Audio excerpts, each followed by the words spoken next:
Bueno, me llamo Denise Tabor. Ellos me llaman Denden en casa, mientras mis amigas de la universidad me llaman Essie. Tengo 18 años. Soy Universidad de Marikina City. Soy fan de estudios en la Universidad de Santo Tomás.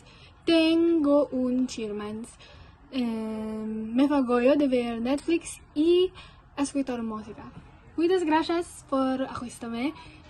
Resmía contra el coronavirus. Hola, soy Ramses Miajo, 18 años.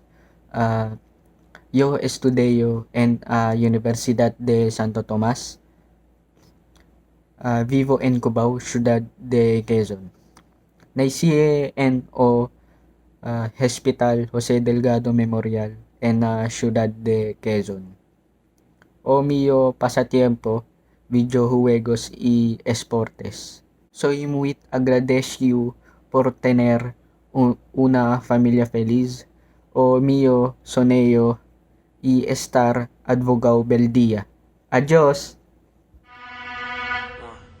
1, 2, 3, 4. Anyway, me voy a introducir en justo un minuto. Me llamo Claire Daniels Bernal. Tengo 19 años. Tengo 2 hermanos.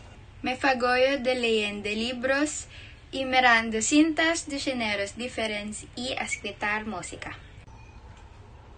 Ixoye un minuto, te ves luego. Hola, lo siento, o mío español es muy malo, o mío nombre es Robin. Tengo 18 años. Soy un estudiante universitario. Vivo en Ciudad de Quezon. Me fagoyo tocar guitarra. Chito de menos a los míos amigos y extrañar y de fuera. Bye. Hola, este es mi primer vlog, así es que quiero presentarme correctamente. Disfrutar. Mi nombre es Margaret Garcia y tengo 19 años. Vivo en Pampanga con mi familia. Los míos países son hombres de negocios y tengo 5 hermanos. Estudio en la Universidad de Santo Tomás con especialización en AB Legal Management. Me encanta escuchar música, ver cintas, practicar esportes, cocinar y leer. Espero que hayas aprendido más sobre yo. Gracias.